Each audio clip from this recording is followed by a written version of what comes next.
What's going on, y'all? I'm your host, Cool Colas, and you are now tuning into a new video on my channel. For today's topic, we're going to be analyzing the racist sabotage of the career of the ex-WWE superstar rtruth.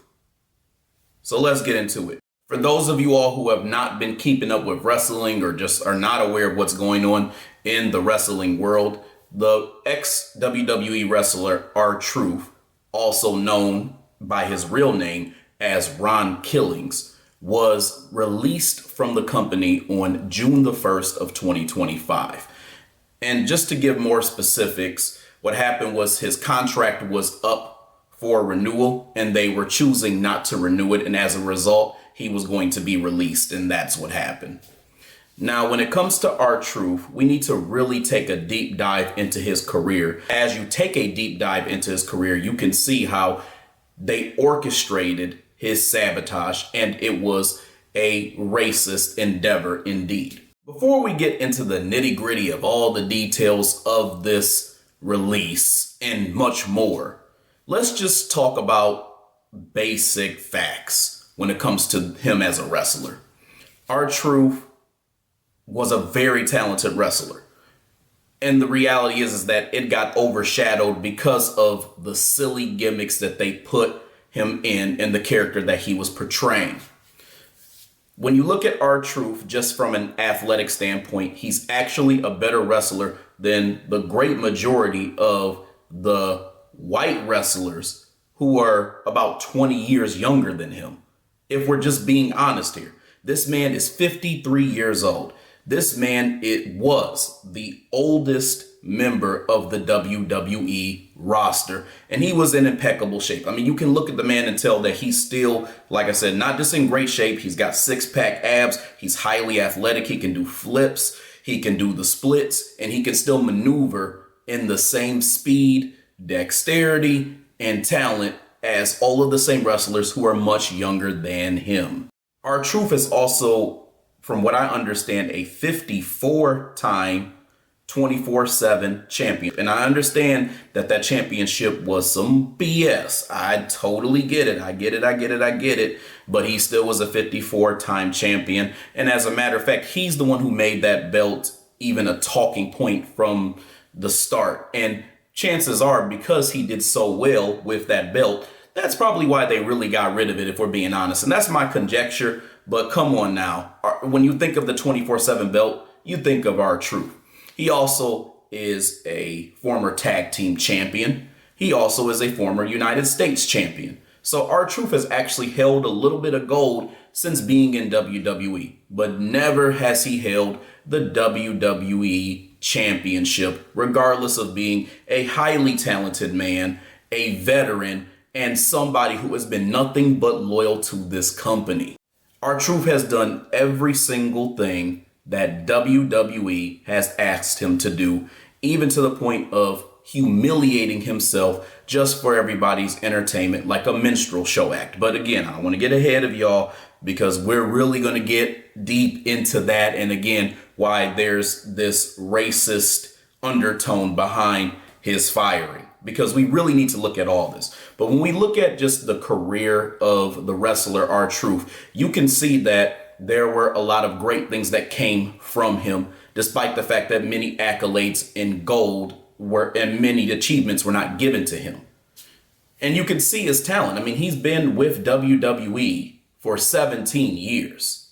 So you can see that he's been somebody who people would have projected to have retired from this company, because he would have kept doing his thing. I mean, again, this man was heading towards his mid-50s. rtruth is just another cog in the wheel of underutilized black wrestlers.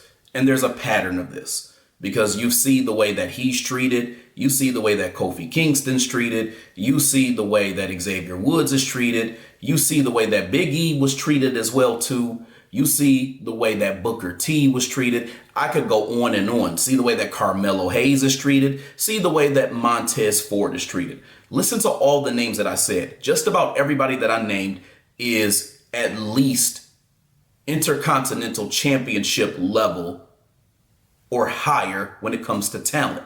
And some of the people I named actually held WWE gold, meaning like the main belt, meaning like the Universal Championship or the WWE Championship or the World Heavyweight Championship. The people that I named may have held it once, but they've never been anybody who's been positioned as someone who's a top star, although the majority of the people that I named are far more talented than the wrestlers who are non-black as a whole. So he goes into that whole mix of underutilized black wrestlers, and you can see the pattern of this happening regularly.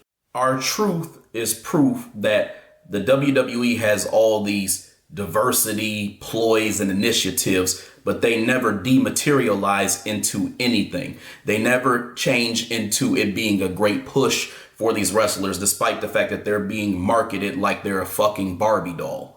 I'm telling you that when you look at these different wrestlers, you can tell that they just have them there to just say, hey, listen, we're not racist because look at all these black wrestlers that we have. And then when people like me push back and say you're not even promoting them, they'll try to come up with these lame excuses such as, oh, well, you know, he's a comedy act, dude. You know, he's not that good. He's not that talented. He's not that athletic. They always come up with some bullshit. When I say they, I'm talking about you suspected white supremacist fans who are eating mayonnaise out of a jar with a spoon in your trailer park while you're watching WWE. I'm talking about y'all. Y'all are the ones who are co-signing this. But obviously, you got a puppeteer in your boy Triple H. Really, y'all, Triple H has been instrumental in making sure that rtruth did not get a push. You can obviously look at Vince McMahon and tell that he wanted him around as, again, that minstrel show act. But Triple H has systematically, throughout the career of rtruth and them both being present at the same time, has destroyed and sabotaged his ability to be a rising star. So we're going to go ahead and we're going to go all into why all of this is problematic and also my thoughts and analysis on what I'm seeing. One of the questions that comes to mind with people is, when it comes to rtruth and everything that happened to him with his career, is this the case of naivete, or is this the case of him being very well knowing of what he's doing and complacent?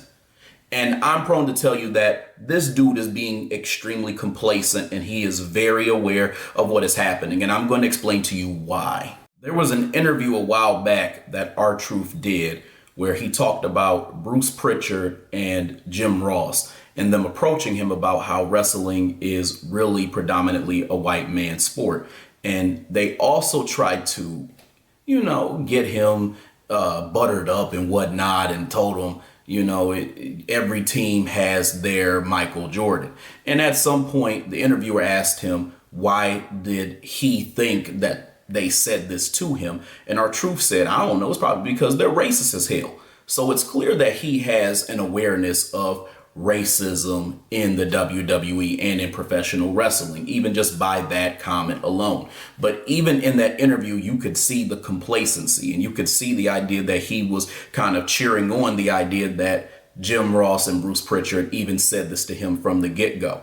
But also think about the idea that these were two people who were in HR, they were in management and have done nothing to put him on the pedestal that he deserved to be on and that they approached him on. So you approached him on some microaggression type shit, but you haven't done nothing to elevate him. This is what I mean by WWE has a habit of trying to do these diversity ploys, but they never dematerialize into anything. Generally speaking, rtruth has been not necessarily outspoken about issues with race in WWE, but he's brought to the center that there are issues in some instances.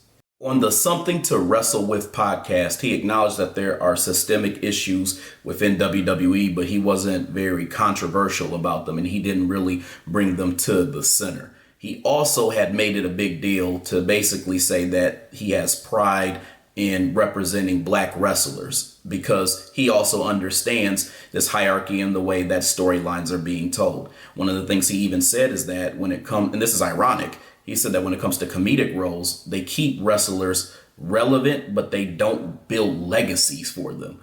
And ironically, this is exactly what ended up happening to him. So you can definitely tell by these different things that rtruth was somebody who was vastly aware of these things that were going on. This also is a 53-year-old man who is from Charlotte, North Carolina. Shout out to North Carolina, by the way, my new home. But anyway, rtruth is from Charlotte, North Carolina. There's no way that if you are a 53-year-old black man in 2025 and you grew up in the South as a foundational black American, that you did not experience any type of racism or understand some type of racist elements and how they operated in the South. There's absolutely no justification behind that not being a thing. And I'm not trying to be offensive when I say this, but this is also something to consider given the complacency. rtruth also has a white wife. You can tell he is somebody who's not necessarily pro-black just by that alone. But my point in saying all that is all of these things kind of packaged together. He's somebody who is willing to marry a woman outside of his race. This is somebody who has been complacent in the WWE, who has allowed himself to be turned into a fool, a clown, a circus act, somebody who is not necessarily respected, but is laughed at, and is basically humor when they have all the potential to push back and be an individual who can change things for people. This is somebody who also understands racism, racist elements, and how all of these things work. He did not want to challenge the status quo. He wanted to pad his own pockets and be complacent for himself. To some extent, I don't feel bad for rtruth. But then to some extent, I understand what also was happening, which makes me kind of feel bad at the same time. I know that's a contradiction, but that's just how I feel about the situation. And let me explain what I mean by that. There's somewhat of a dangling carrot act that's kind of happening as well too. And this is happening with a lot of other black superstars as well too. I talked about it to some extent with the Street Profits, especially Montez Ford and his relationship with Bianca Belair, because WWE has a tendency to punish black wrestlers for being controversial, even if it's on a very minor level, and also chaining that onto people who they're related to, whereas some of these white wrestlers are not receiving the same repercussions. My point in saying all this is to say that there's a dangling carrot act that's going on. It's going to be like, hey, nigga, we going to pay you this amount of money. You just need to keep your mouth shut, keep your head down, and do what the hell we tell your black ass to do. And they do it. They don't challenge anything. They don't try to change anything. They don't try to make things easier for other black wrestlers coming in. They don't try to promote them. They don't try to start their own wrestling school. They don't try to do any of these things. They just say, you know what, I'm going to be complacent. I'm going to get my money from me and my family and my white wife in the case of Ron Killings. And then they do what they need to do.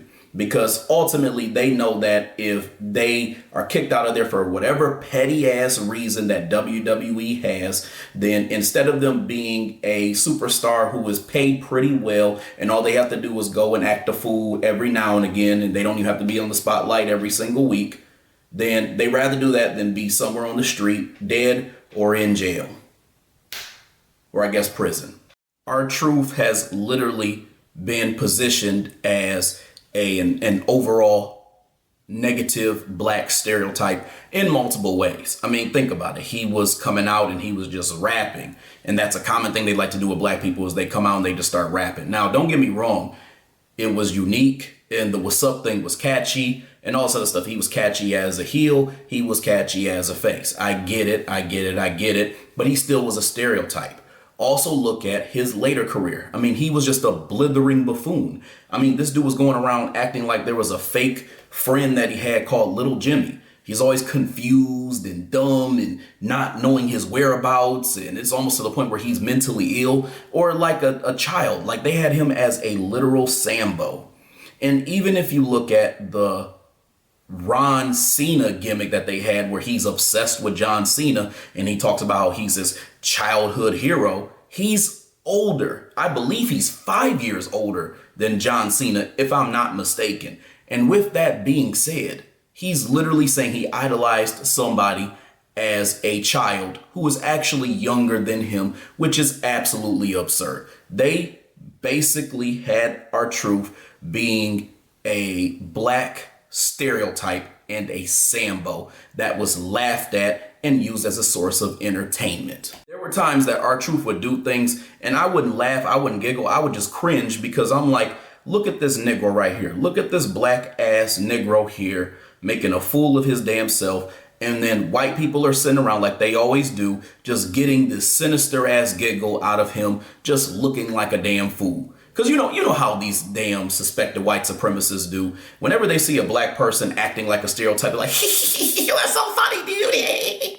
Like they get this little like weird ass giggle and shit like it's funny because they love to laugh at this idea that we are confirming or affirming these negative stereotypes that they have created around us. Whenever we do that, they sit around, they chuckle, and they laugh, and they giggle. They love when we act ghetto. They love when we are, degenerate. They love when we are stereotypes. They love when we go around, we rap, and we say cool and trendy things. They love when we're acting like morons because they get a kick out of it. Matter of fact, they probably get some type of sexual pleasure off of it because these are some sick fools. And let's be real. Another thing that they like to do with a lot of these black wrestlers, and rtruth is a good example of this, is what I would call the black age out agenda. And let me explain what that is. The black age out agenda is when they take a black wrestler and they either relegate this wrestler to something that is meaningless, like they are either in some type of tag team where they're partnered with somebody, or sometimes they're partnered with somebody white, or sometimes they're partnered with other black people, but sometimes they're partnered with somebody white. I know Miz is usually the fall guy for black people for some reason, because it was rtruth, now it's Carmelo Hayes, and he's doing absolutely nothing as well too. But anyway, so they like to relegate them to something irrelevant or something that's not relevant enough or relevant to the point of what they deserve. Like they'll have them constantly in a tag team, or they'll have them win something like the Andre the Giant Memorial and it won't amount to shit, or King of the Ring and it won't amount to shit, and they'll walk around looking like a damn doofus wearing a crown and holding a damn chalice and looking stupid as hell and not winning any damn title. So they'll have them always like doing something in this same limbo over and over again. They're always fighting for the tag team belts. They're always fighting for these nothing burger accolades and things like that, but they never get a main belt opportunity. And as a result, they take this for years and years and years. And this black wrestler builds a career of always being in the mid card or lower, chasing nothing burgers or things that they either already achieved or that they are much better than. And as a result, their career is built on them being just known, but not infamous for something that is important or prominent, although they deserve it.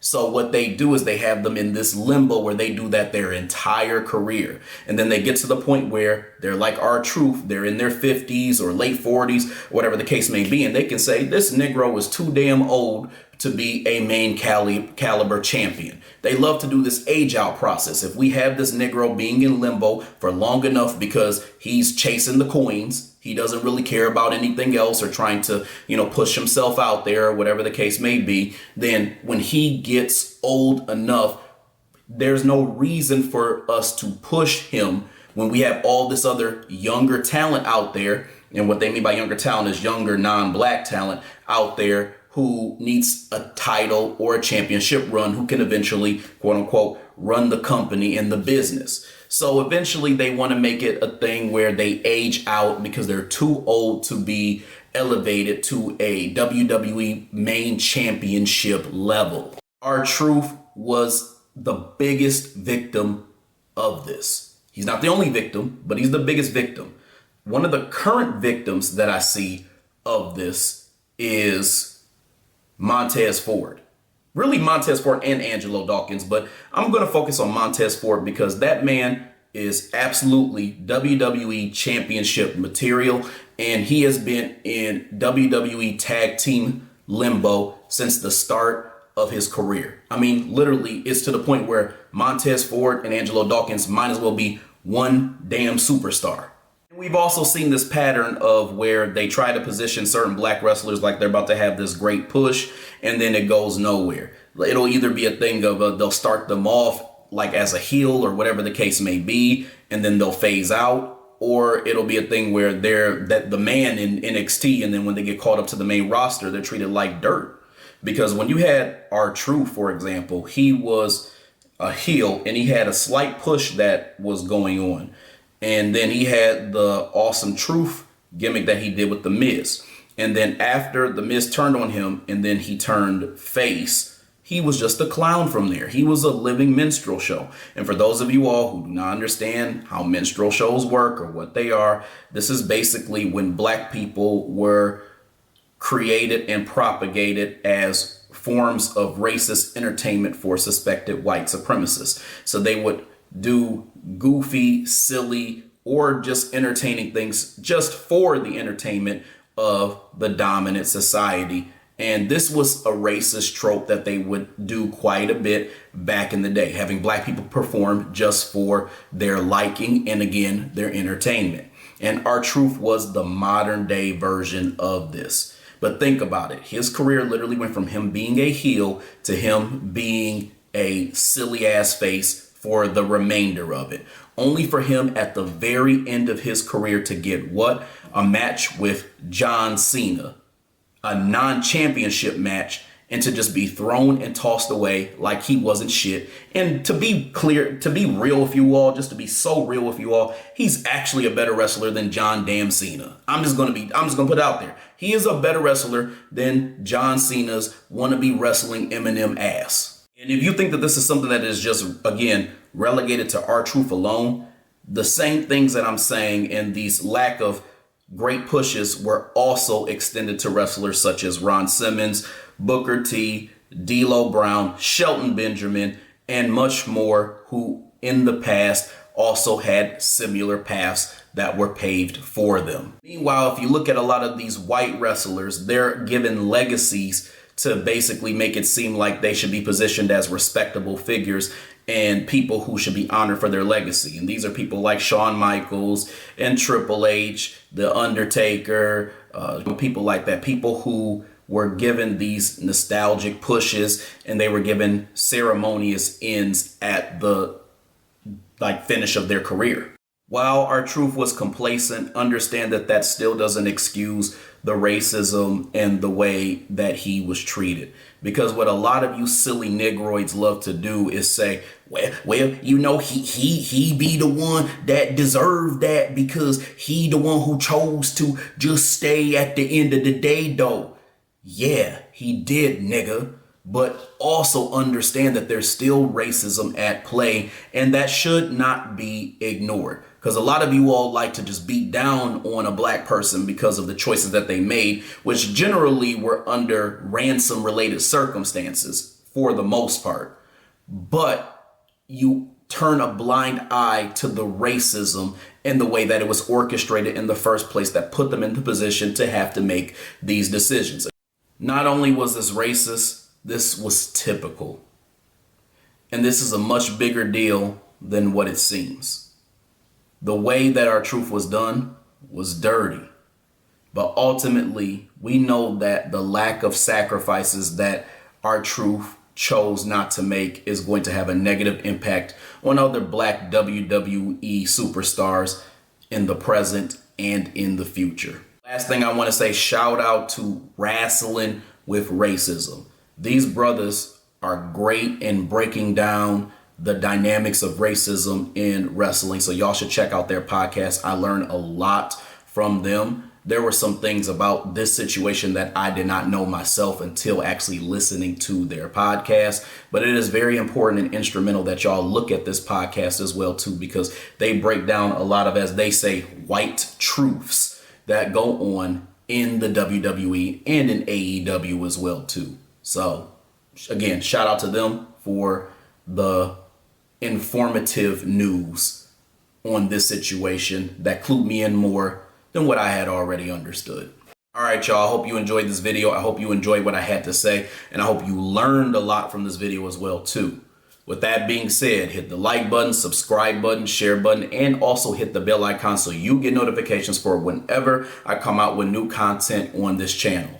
Other than that, I will talk to y'all later. Peace out, y'all.